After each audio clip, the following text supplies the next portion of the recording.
Hey y'all, getting ready to get up out of here. So a couple essentials before y'all get up out and ready to go. Number one, don't forget your passport, especially y'all of a certain age with these short memories like myself. Listen, gotta make sure you got your passport. I don't know how many times I have got people like, oh my God, I forgot my damn passport. Racing home, trying to get it, trying to get back in time. Sometimes it works out, sometimes it doesn't. But anyway, make sure you got it. The other main thing you really want to do that they don't tell you guys is most people don't talk about it. It's out there somewhere though. Is you want to take your passport, and then on this page here, which is the very last page, I have my finger covering it because I don't want you to see it. There is a barcode. If you ever get into a situation into another country, and you need another passport, and you got to go to the embassy, the fastest way for you to get it is that barcode that's at the bottom of the passport. So take a picture, keep it in your phone. I don't know, text it to yourself. I don't know, but you really want a picture of that barcode that's on that very last page of your passport. Okay, don't forget that. Register for STEP, which is a Smart Travel Enrollment Program. What this basically does is it lets the embassy know whichever country you're in that you're actually there. It definitely is a good program for all you solo travelers, so at least folks know you're there. And it really is not important until something happens. I know folks sometimes don't like to give up their information to the government, but this basically lets the U.S. government know you're in that particular country. So if anything was to happen, you are accounted for. If you needed to get back to the U.S., they know you're there. This was instrumental during COVID. Folks that had registered with STEP, the U.S. embassies in those countries knew they were there, so they were accounted for in those transports that happened. It's better to be safe than sorry. You at least would know that you have that connection with your embassy already because you have given that information in that particular app. I will say, as a disclaimer, because I love giving disclaimers, if you are a worrywart or a person that, kind of views life as the sky is falling, may not be a good app for you. They definitely send you emails with things going on in that particular country that they consider high alert, etc. In my own personal opinion, I think some of the stuff is U.S. High alert factors, but if you don't want anything ruining your trip because you're worried. So I like to believe that my travel essentials probably are a lot weirder than most people's travel essentials. But, I would like to think I'm pretty well traveled, so I've seen some stuff. So my next thing is washcloths. Yeah, I know. It's an American thing. I'll be honest, it's an American thing. But I'm going to be honest. Take you some washcloths. I've had to buy them in a couple countries, which is an event on its own sometimes because some people, some countries, it's not an essential. But for me, it's an essential. So I definitely bring my own washcloths. Not for any other reason except for a lot of hotels don't provide them because it's just not something that is used in other countries. No other reason. Okay, bye. And probably the last two most essential items that I need that are weird and strange probably to most people. And yeah, so let's talk about it real fast. Can't find these anywhere but America. I don't think that's a good thing, but I'm telling you, they do the trick. I knew they were special.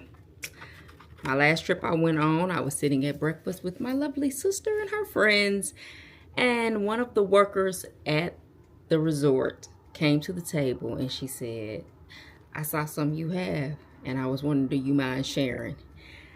And I didn't know what she was talking about. And I said, well, what you mean? And she was really trying to talk in code because I know she wasn't trying to get in trouble or thought she wanted. And I said, what you need that I got? She said, can I get some of that American medicine? It really just took me aback, but I knew exactly what she was talking about. I said, you know what? I'll be right back. And I did. I gave her quite a few. So, not good, but hey, it is what it is. Definitely do what you need to do while you're outside. The next thing, and I think this young lady's been singing about these, your grandmama peppermints. Yes. Okay, so let's talk about the grandmama peppermints. The thing about the grandmama peppermints is real crazy is growing up, we thought they just gave them to us to be quiet in church or wherever, where they just want the kids to be quiet and keep you hush hush. The truth of the matter for me, y'all, If you ever anywhere with a upset stomach, like seriously, like upset stomach, all you gotta do is suck on the peppermint. I saw this on TV growing up. A doctor was talking about it. I thought it was ridiculous, and I tried it once. It really works, y'all. I mean, even when you really in a bad situation, you can't get to where you got to get to, this will hold you over. Just put it in your mouth and suck on it. Don't bite it. Don't crunch it. Don't swallow it. Don't make it a situation. Just put it in your mouth. You could do 2 or 3 of these behind each other till you get to where you got to go. And I promise you, it works. Another solution that an older lady told me this, my really best friend, she was really sick. We were at a friend's house, and the grandmother of the house, we spent the night. My friend was coughing all night long. And the next morning she said, baby, you kept the whole house up. I think we just used to it because she, you know, sometimes we get sick. And she said, we ain't doing that again tonight. And we was like, what is this lady talking about? She said, so before you go to bed, come see me. And my friend went to see her, and she gave her, and she told her, put it underneath your tongue. Don't suck on it. Don't do anything. Just put it underneath your tongue and go to sleep. It feels a little weird and uncomfortable in the beginning. I will be the first to admit that. But if you just leave it alone. Guess who woke up the next morning without that crazy cough? And it was a bad cough. It works, y'all. Just put a peppermint underneath your tongue while you're sleeping. And I promise you, the next morning, don't chew it. Don't bite it. Don't be popping them back like pills. Just put it underneath your tongue and go to sleep. And the weird part about this, y'all, when you wake up, it'll still be there. You could go to sleep for 12 hours and it'll still be some remnant of the mint. But it's a slow release. I'm assuming that's what happens. And by the time you wake up, the cough is gone. Great remedies, especially when you're on vacation. If you find yourself catching a cough, a cold, whatever, do that. If you gotta use, you know what, and can't get there, do that. Definitely works. And my last thoughts on the peppermint. You can't find them in a lot of countries. So it may not be a good thing. I always say that. I always disclaimer by saying that might not be a good thing. But I have had such a difficult time when I really needed them, finding them in other countries. Did not have them the last time I was in Africa. Actually ran out. Did not take enough. Won't happen this time. Will not happen this time.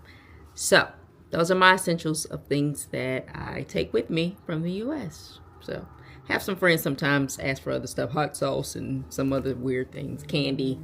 But the things that I need, that's what I take with me. Talk to y'all soon. Remember, don't make the news for all the wrong reasons.